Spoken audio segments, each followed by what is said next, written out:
এই যুৱকজনলৈ প্ৰেমিকাই পঠিয়াইছিল red killer সহ এখন ফটো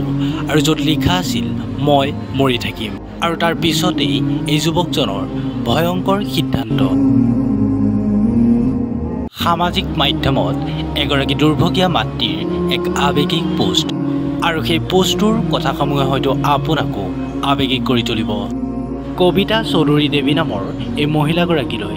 এগৰাকী যুৱতীয়ে হোৱাটছআপ মেছেজ প্ৰেৰণ কৰে আৰু য'ত লিখা আছিল যেতিয়াৰে পৰা ঘৰলৈ আনিছে তাক তেতিয়াৰে পৰা এক ছেকেণ্ড এৰিও নিদিয়ে বাপৰে খাই পেলাম নেকি মই আপোনাৰ ল'ৰাক ভালকৈ কথা পাতিব নিদিয়ে ভালকৈ কলত থাকিব নিদিয়ে ভিডিঅ' কল কৰিব নিদিয়ে টেক্সট কৰিব নিদিয়ে আপোনাৰ কাৰণে মই কিমান দিন কান্দিছোঁ আপুনি জানেনে কিয় মানে যুৱতীগৰাকীয়ে প্ৰেৰণ কৰা এই মেছেজটো স্ক্ৰীনশ্বট লৈ কবিতা চৌধুৰী নামৰ এই মহিলাগৰাকীয়ে সামাজিক মাধ্যমত লিখিছে উপৰোক্ত মেছেজটো মোক দিয়াৰ পিছতেই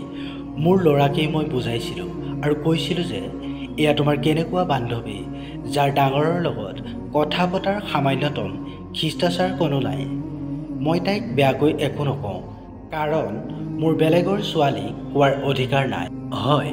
12 মে'ত মোৰ ল'ৰাই আত্মহত্যা কৰিলে আৰু মৰণোত্তৰ বাবে মই এতিয়া যিবোৰ তথ্য ল'ৰাৰ মোবাইলত পালোঁ সেইবোৰ অসহনীয়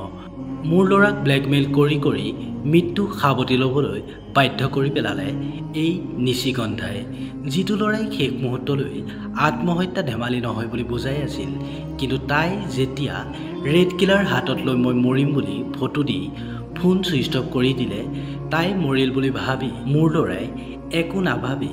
বিবেক শূন্য হৈ জীৱনটো শেষ কৰি পেলালে সহজ সৰল হাঁহিমুখীয়া মোৰ ধনুৱে তাৰ অভিনয়কে সঁচা বুলি ভাবিলে মোৰ বুকু সুদা কৰি মোৰ সংসাৰ ঠান বান কৰি আজিও তাই জীয়াই আছে প্ৰিয় দৰ্শকসকল এই ঘটনাটোৰ সম্পৰ্কে আপোনালোকৰ মতামত কমেণ্টত জনাবলৈ নাপাহৰিব